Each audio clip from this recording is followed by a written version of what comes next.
everyone, welcome to today's video. Today's video is We've Got the Edge. It's on edging your garden, which I think makes a garden look so crisp and beautiful. It's springtime, so it's a great time to do that when you're opening up the garden. But you can really do this any time of year. It's just something that we do with our services as part of our spring cleanup and opening up gardens. And yes, we do this every year. So I want to talk about the why. Why do we like to put the edge on? And then I want to show you how we do that, so you can do that with your own gardens at home. So the why. So like I said, it really makes your garden look crisp and it redefines the lines. It kind of shows you the difference between the garden and the lawn. So I really do like just a natural edge here. So this means no edging barrier, which is your other option. It's just a sharp edge. And the other thing that it does, other than make it look beautiful, is it holds your mulch in. So we like to have it at least 2 inches, so it will keep the mulch separate from the grass or the material on the other side. So as a designer, I just think that these crisp lines look so amazing, and I feel like it shows how much you really love your garden. So I want to talk a little bit about what makes it easier to do the edging. And so there's really 4 things that I want to talk about. One is it's a nice dry day. It's really tough to put an edge on if it's wet out here because then it'll just kind of cave in for you. So today's a nice dry day. So number 2 is you want to have a little bit of grass on the outside of your garden. So it's really hard to just throw an edge on when it's just soil. So the grass really helps hold that edge there. So that's number 2. Number 3 is a little bit of manpower.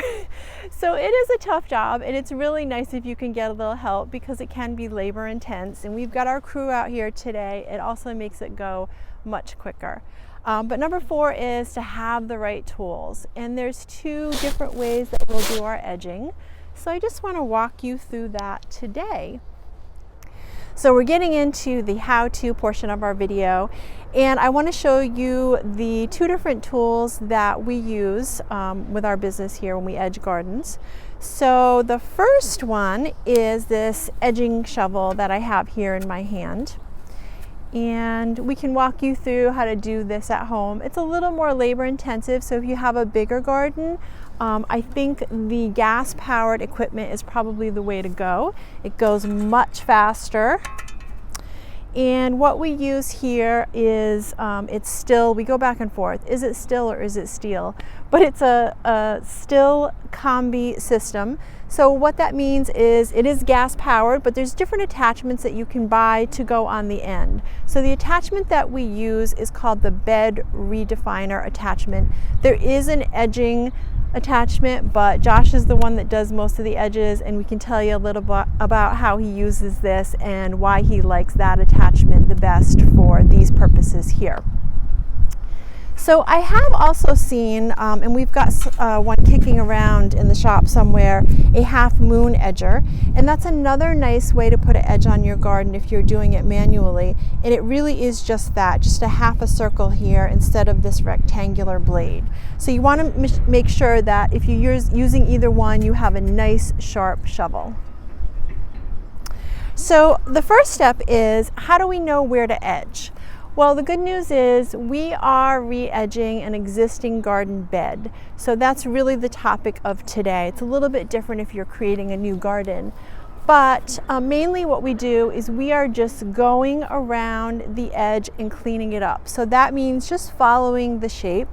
We don't typically draw it out because we're following the existing shape and really just trying to define it and clean it up. But there is an end over here where we're going to be extending it a little bit, so essentially creating a new garden.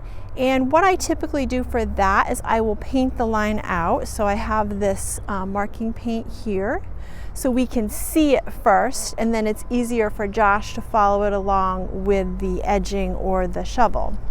The other thing that you could do if you don't have the spray paint is you could just use an old hose and you could shape it so you can see what it's going to look like. We have this nice little dwarf weeping maple on the end that's really going to fill out, so we have to plan for that here. So I like a curvy edge. I love the flow of it and how it really softens a garden. So I'm really just trying to play off of that, just kind of continue that. And in case I change my mind, I'll just do like a little dotted line here.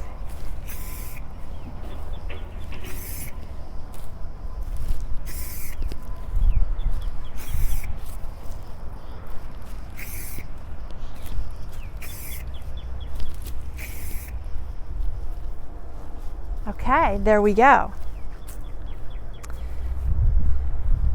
So I think as the maple grows, we're probably going to have to continue to edge it out, but I do like this shape here, and of course you can always tweak it a little bit after. So now we're going to show you how we actually make the edge. Okay, so here we're going to continue the edge that we started, and we're going to be doing it with the edging shovel here.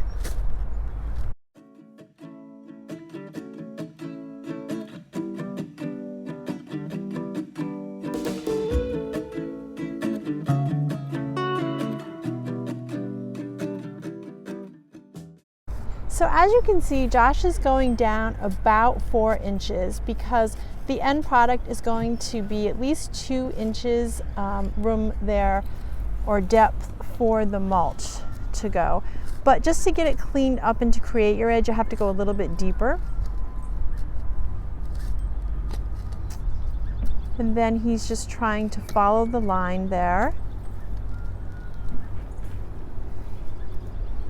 And while he's working, he's not only digging down, but he's also trying to kick in the soil and the grass a little bit.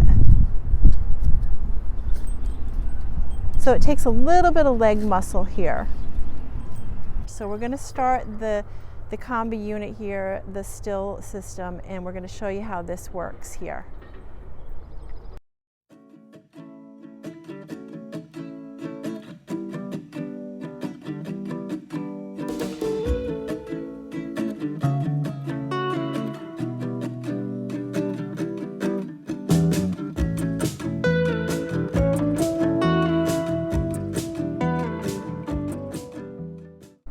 Okay, so you can see how much quicker that gas-powered edger put the edge on this garden versus doing it by hand with the edging shovel.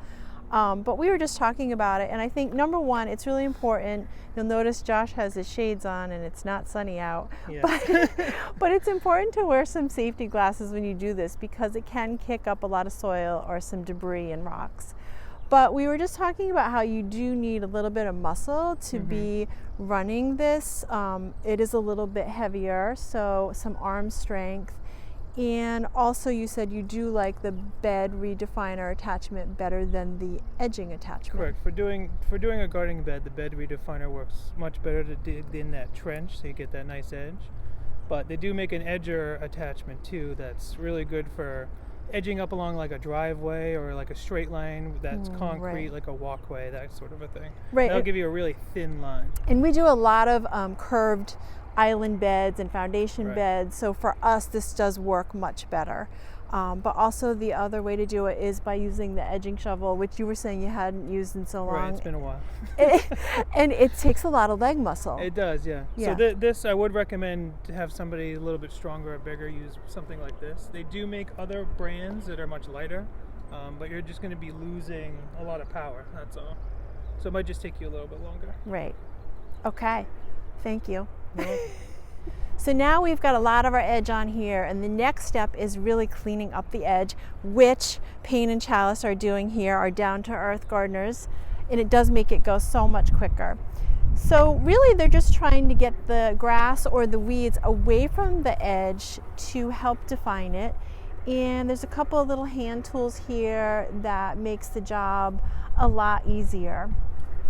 And then they're also trying to leave that 2 inches that I talked about close to the edge, and then just kind of mound the dirt behind it a little bit to create that shape there. And you can see how it's already cleaned up quite a bit.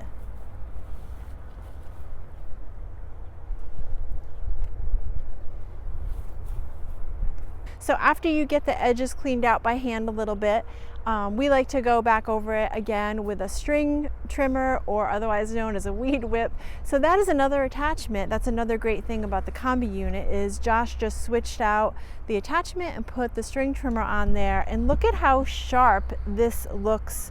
So nice and crisp at this point. So the last step is going to be cleaning up the dirt.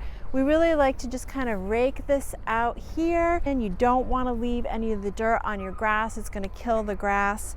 So you either want to rake it away, or we usually take our blower and we just go ahead and blow it right into the garden, because the next step is going to be mulching. So really excited to have you join us today. It's a chilly spring day, but it's a great time of year to get out there and do some garden projects. If you like this video, tap like. Please join us for some future gardening fun. We have lots of videos coming your way this year.